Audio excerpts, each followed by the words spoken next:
Hallelujah मेरे प्यारे दोस्तों, तो कैसे हैं आप सब। तो आज का दिन यहोवा ने बनाया है, हम इसमें आनंदित हो और हम इसमें मगन हो। आमीन, हालेलुया, जय मसीह की। तो मेरे प्रियो, आज मैं आपके पास फिर परमेश्वर के वचन को लेकर आया हूँ। जो मैं संडे को इंग्लिश में बोलता हूँ, उसी को मैं फिर से अब हिंदी में आपको वचन देने आया हूँ। हालेलुया। परमेश्वर के अनुग्रह के लिए, परमेश्वर के असीम करुणा के लिए और परमेश्वर की अटल धार्मिकता के लिए हम प्रभु का धन्यवाद करें। हालेलुया। उसके अनुग्रह के लिए धन्यवाद करें। परमेश्वर का वचन ऐसा कहता है, अबंडेंस ऑफ ग्रेस, यानी अनुग्रह की बहुतायत। हमको अनुग्रह की बहुतायत की जरूरत है मेरे प्रियो, क्योंकि हम अपनी कमजोरियों पे अगर अपनी ताकत से विजय पाने की कोशिश करें तो हम असफल हो जाते हैं। लेकिन जब हम परमेश्वर के एक बूंद अनुग्रह के द्वारा जाते हैं अपनी कमजोरियों पर विजय पाने के लिए, तो हमें निश्चित विजय मिलती है, प्राप्त होती है। हालेलुया। क्यों? क्योंकि परमेश्वर का जो अनुग्रह है वो हमारे बल और ताकत से ज्यादा है। परमेश्वर का वचन कहता है, ना तो बल से ना शक्ति से, पर मेरी आत्मा के द्वारा, यानी कि परमेश्वर की आत्मा के द्वारा होगा। यानी कि परमेश्वर की आत्मा को परमेश्वर के अनुग्रह की आत्मा भी बोला जाता है। अनुग्रह की आत्मा, हालेलुया। यानी कि परमेश्वर की आत्मा हमारी कमजोरियों में उतर कर हमें निर्बलताओं से आजाद कराती है। हालेलुया। हमारी निर्बुद्धिता में हमको बुद्धिमान बनाती है, हमारे कमजोर शरीर को बलवंत करती है, हमें एक डरपोक व्यक्ति से एक साहसी व्यक्ति बनाता है। हालेलुया। परमेश्वर का अनुग्रह, अनुग्रह पर अनुग्रह, अनुग्रह पर अनुग्रह। अब हम पर कोई दंड की आज्ञा नहीं रह गई है। परमेश्वर का वचन कहता मेरे प्रिय कि अब कोई दंड की आज्ञा नहीं रह गई है उनके लिए जो मसीह यीशु में, जो मसीह यीशु में मसीह यीशु में कौन है? मसीह यीशु में वो है जिसने विश्वास करके यीशु मसीह में फिर से जन्म लिया। हालेलुया। तो हम पर अब कोई दंड की आज्ञा नहीं रह गई है। कौन सा दंड? दंड जो परमेश्वर की अनाज्ञाकारिता करने से होता था, दंड जो पुराने नियम में हम देख सकते हैं, ये सब दंड वहां पर लिखे हुए। अब हम पर कोई दंड की आज्ञा नहीं रह गई है, इसलिए क्योंकि दंड जो है यीशु मसीह ने क्रूस पर उठा चुका है, और वो दंड बहुत भयानक था मेरे प्रियो। इसलिए परमेश्वर ने अपने इकलौते पुत्र यीशु मसीह को हमारे लिए त्याग दिया और हमको सदा के लिए अपना लिया, और हमारे जीवन पर अब कोई जजमेंट नहीं, कोई दंड की आज्ञा नहीं है। पुरानी बातें बीत चुकी, देखो सारी बातें नई हो चुकी है। परमेश्वर का वचन हमारे जीवन में गहराई से उतरना है। प्रभु का अनुग्रह पर अनुग्रह, अनुग्रह पर अनुग्रह, अनुग्रह पर अनुग्रह हमारे जीवन में गहराई से हमको उतरते देना चाहिए मेरे प्रियो। क्योंकि जितना ज्यादा हम प्रभु के अनुग्रह में डूब जाएंगे, उतना ज्यादा हम यीशु मसीह के जीवन में जीवित होते चले जाएंगे। कहने का मतलब यह है कि यीशु मसीह जब इस संसार में था, एक सामर्थ्यशाली पुरुष था, सामर्थ्यशाली प्रचारक, सामर्थ्यशाली भविष्यद्वक्ता, सामर्थ्यशाली हीलर, सामर्थ्यशाली, जो भी यीशु मसीह के जितने रूप बाइबल में हमने देखे हैं, यीशु मसीह एक सामर्थ्यशाली व्यक्ति था। जब यीशु मसीह संसार में थे, तो जब उन्होंने देखा कि परमेश्वर के भवन, जो उनके पिता का भवन था, उसको लोगों ने व्यापार का अड्डा बना के रखा, बाहर पूरा कबूतर बेच रहा है, कोई दूसरा धंधा चला रहा, कोई दूसरा व्यापार चला रहा, तो यीशु मसीह ने एक अकेले उन सारी दुकानों को पलट दिया था। हालेलुया। यीशु मसीह एक सामर्थ्यशाली व्यक्ति है मेरे प्रियो, और उसी समय एक प्रभु भी है, और एकमात्र प्रभु है। यीशु मसीह के अलावा कोई प्रभु नहीं। हालेलुया, हालेलुया। प्रभु यीशु मसीह का अनुग्रह पर अनुग्रह, अनुग्रह पर अनुग्रह, अनुग्रह पर अनुग्रह हमारे जीवन में बहुत बड़े बड़े आश्चर्य कर्म करने के लिए तैयार है मेरे प्रियो। और हमारे जीवन में हम प्रभु के और अनुग्रह पर अनुग्रह को मांगते रहे, क्योंकि यीशु मसीह के पास कमी नहीं है। हालेलुया। और अब हमारे पास वो ग्राउंड है जहां पर हम यीशु मसीह के सामने बिल्कुल सही खड़े हुए, बिल्कुल स्ट्रेट, बिल्कुल करेक्ट, राइटियस खड़े हुए। वो ग्राउंड राइटियसनेस का, राइटियसनेस बाय फेथ, यानी विश्वास की धार्मिकता जो हमको यीशु मसीह पर विश्वास करने से मिली, अब हम उस ग्राउंड पर खड़े हैं जहाँ पर हमारे जीवन में कोई कर्ज नहीं, कोई श्राप नहीं। हालेलुया। इसलिए तो कहते पुरानी बातें बीत चुकी है, यीशु मसीह नया लेकर आया।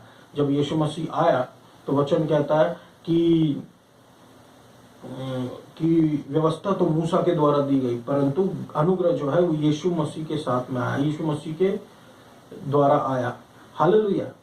यीशु मसीह के साथ क्या है? अनुग्रह।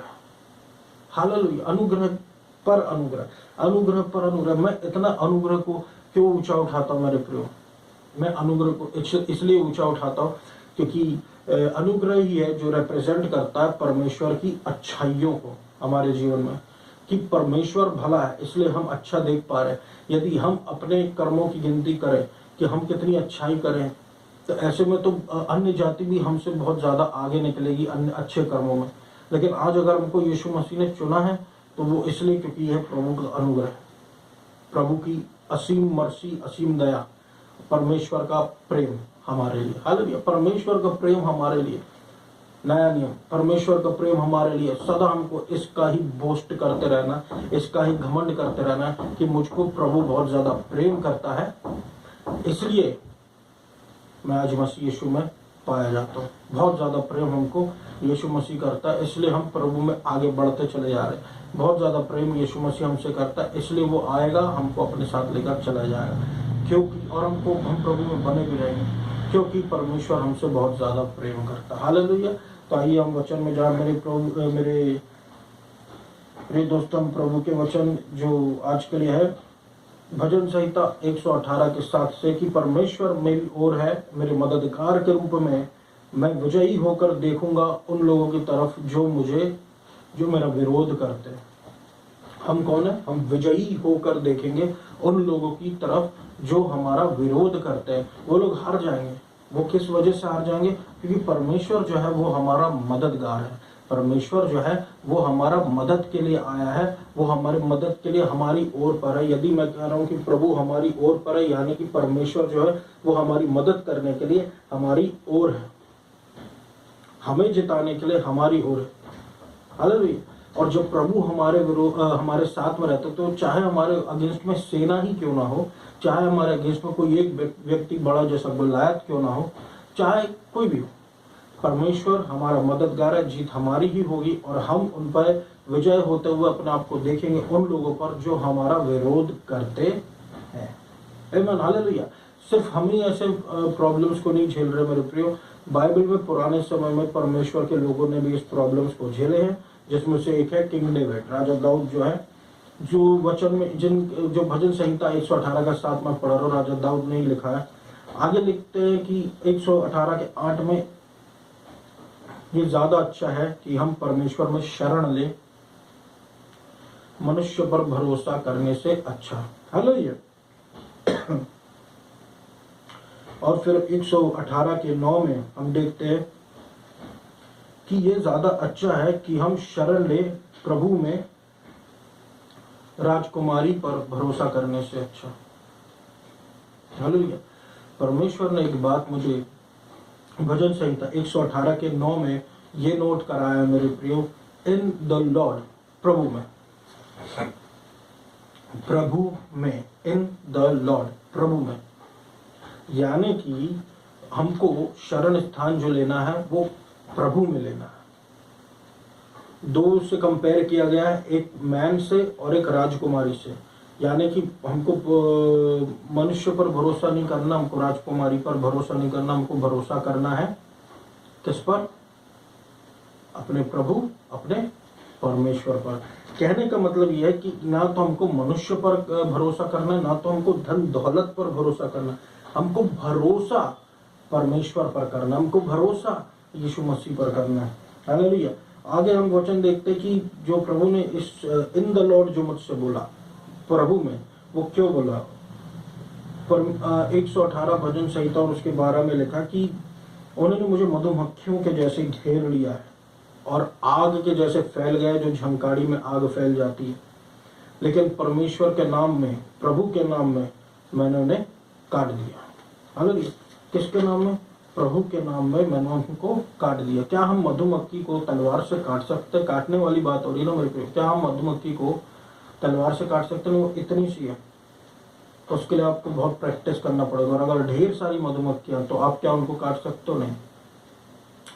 राजा दाऊद का कहने का मतलब यहाँ पर यह है कि प्रभु में जो नामुमकिन कार्य है वो भी मुमकिन हो जाता है, और जो हमारे शत्रु है वो लज्जित हो जाते हैं। चाहे वो मधुमक्खियों की नाई ही क्यों ना आए, चाहे वो झंकारियों में लगी आग के जैसे क्यों ना हो, उस सब को प्रभु बुझा देता है और मधुमक्खियों को प्रभु काट डालता। मतलब इन सब को प्रभु के नाम से हम काट डालते हैं। Hallelujah, hallelujah. जब प्रभु हमारे मददगार के रूप में हमारी ओर है तो जीत निश्चित हमारी ही होगी, और विजयी के रूप में हम देखेंगे कि जो हमारा विरोध करते हैं उन पर हम अपने आप को जीतता हुआ देखेंगे। क्यों ऐसा क्यों है मेरे प्रियो कि लोग हमारे जब विरोध में आते हैं? ऐसा क्यों है? वो इस कारण से कि परमेश्वर जानता है हम प्रभु के लोग हैं, हम परमेश्वर की संतान हैं। परमेश्वर जानता है कि हम उसके पीछे चल रहे हैं। यही बात शैतान भी जानता है कि हम परमेश्वर की संतान हैं, और यहीं पर शत्रु जब को अगर विरोध करना, या तो वो खुद से कुछ गलत क्रिया करता, या फिर वो मनुष्यों के द्वारा हमारे विरोध में आता है। व्यर्थ में आप देख लेंगे किसी को हमारे विरोध करते हुए, व्यर्थ में आप किसी को देख लेंगे कुछ करते हुए। क्यों हमारा विरोध? क्योंकि हम परमेश्वर की संतान है।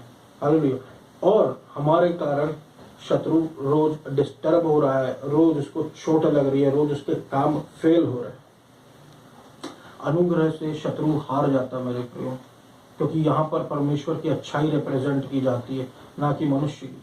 अगर हम अपने आप कर्मों में घमंड करें तो शत्रु एक जगह आके ये बात बोलता है, देखिए तुझसे ये गलती है, ये गलती तुझसे हो गई। लेकिन जब हम प्रभु की अनुग्रह का ऊंचा उठाते हैं, उसकी अच्छाइयों का बोस्ट करते हैं, कहते हैं कि प्रभु अच्छा है, वहां पर शत्रु हम पर दोष नहीं लगा सकता, क्योंकि हम हर तरीके से सही है मसीह यीशु में। दंड की आज्ञा हमारे ऊपर नहीं है, लेकिन जब हम मसीह यीशु में है तभी। हालेलुया। यह है बिलीवर की पावर मेरे प्रियो। हालेलुया। आनंद के गीत गाए जाते हैं धर्मियों, उद्धार के आनंद के गीत गाए जाते हैं धर्मियों के तंबू में। इसलिए मैं ना मरूंगा बल्कि जीवित रहूंगा और परमेश्वर के कार्यों का बखान करूंगा, परमेश्वर के कार्यों को गिनूंगा। हालेलुया। ये राजा दाऊद कहता है। क्यों? क्योंकि परमेश्वर का दाहिना हाथ सामर्थ्यशाली काम करता है। यहाँ पर हम देखते हैं कि परमेश्वर का दाहिना हाथ जो है मेरे प्रियो, वो सामर्थ्यशाली कार्य करता है। आखिर ये परमेश्वर का दाहिना हाथ है कौन? पुराने नियम में हम देखते हैं कि बोल रहा है परमेश्वर का दाहिना हाथ सामर्थ्यशाली काम करता है, यानी कि परमेश्वर की धार्मिकता जो दाहिने हाथ पर है, परमेश्वर की अटल धार्मिकता जो अब हमको मिल गई है, उसके द्वारा भी हम अब जीत प्राप्त करते हैं। पुराने नियम में राइट हैंड ऑफ गॉड बोलते थे, नए नियम में क्या बोलते हैं?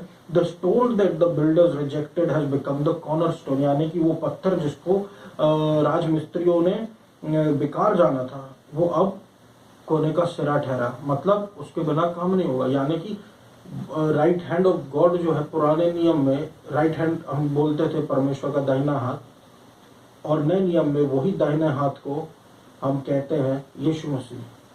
यीशु मसीह के बिना राजमिस्त्रियों का कार्य अधूरा है, परमेश्वर का राज्य नहीं बन पाएगा यीशु मसीह के बिना। कहने का मतलब अनुग्रह के बिना नहीं हो पाएगा। परमेश्वर की धार्मिकता को, परमेश्वर को हमारा नींव रहना बहुत जरूरी है, तभी शत्रु हम पर जीत हासिल नहीं कर पाता। तो ये सेम वचन हमको जो है नए नियम में भी मिलता है, the stone that the builders rejected, जो पत्थर राजमिस्त्रियों ने ठुकरा दिया था, और सेम वचन हमको पुराने नियम में और बहुत सारी जगह मिलता है। जो परमेश्वर की धार्मिकता, जो परमेश्वर के अनुग्रह की ओर इशारा करता है पुराने नियम में, जहाँ पर हम देख सकते हैं कि परमेश्वर पूरे रूप में नहीं दिखता था, लेकिन असली रूप में नए नियम में देखा। इसलिए कुछ कुछ वचन प्रभु के नए नियम में है। हालेलुया। पूरे होते हुए हमने उन वचनों को देखा है। हमको वो प्रिविलेज मिला कि हम यीशु मसीह को जान पाए इस पृथ्वी में रहते हुए मेरे प्रिय। हालेलुया। अब जो है परमेश्वर का धर्मी दाहिना हाथ जो है वो प्रकाशित हो गया और उसका नाम है यीशु मसीह। मत्ती 21 के 42 में ये लिखा हुआ मेरे प्रिय। हम तो परमेश्वर का जो अनुग्रह है, अनुग्रह का सुसमाचार है, असली में यही परमेश्वर की सामर्थ है, यही परमेश्वर का राइट हैंड है, जहां पर परमेश्वर हमारे द्वारा हमारे शत्रुओं को हरा देता है। यही परमेश्वर का राइट हैंड है। परमेश्वर का राइट हैंड, परमेश्वर का अनुग्रह, परमेश्वर का अनुग्रह के द्वारा परमेश्वर की धार्मिकता आती है और परमेश्वर की धार्मिकता जो परमेश्वर के दाहिने ओर पर है, हमें सदा राज्य करने में मदद करती, हमको हमारे शत्रुओं पर विजय दिलाती। हमारे शत्रु हमारी कमजोरी हो सकती, कमजोरी पाप हो सकते हैं और कोई लोग हो सकते या जो भी। परमेश्वर का दाहिना हाथ, परमेश्वर का अनुग्रह, परमेश्वर की धार्मिकता हमको उसमें जीत दिलाती। आमीन, हालेलुया। तो ये पूरा है मेरे प्रिय, यीशु मसीह को खोजने के लिए ही है, यीशु मसीह की धार्मिकता को। इसलिए प्रभु ने कहा seek ye first the kingdom of God and his righteousness. पहले परमेश्वर के राज और उसकी धार्मिकता की खोज करो पहले, बाकी संसार ऐसे ही प्रभु के सामने घुटने पहले भी टेक चुका, अभी भी टेकता है। आमीन, हालेलुया। क्योंकि यही परमेश्वर के राज्य की नींव है। आमीन।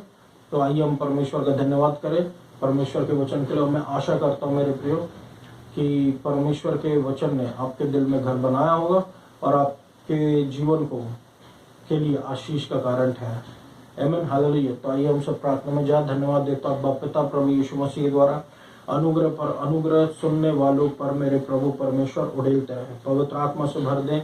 हर प्रकार की कमजोरी, हर प्रकार की डर, हर प्रकार की घबराहट, हर प्रकार की निर्बुद्धता जाने पाए और आपका कार्य होने पाए मेरे प्रभु। हालेलुया, हालेलुया, हालेलुया, हालेलुया, हालेलुया, हालेलुया, हालेलुया।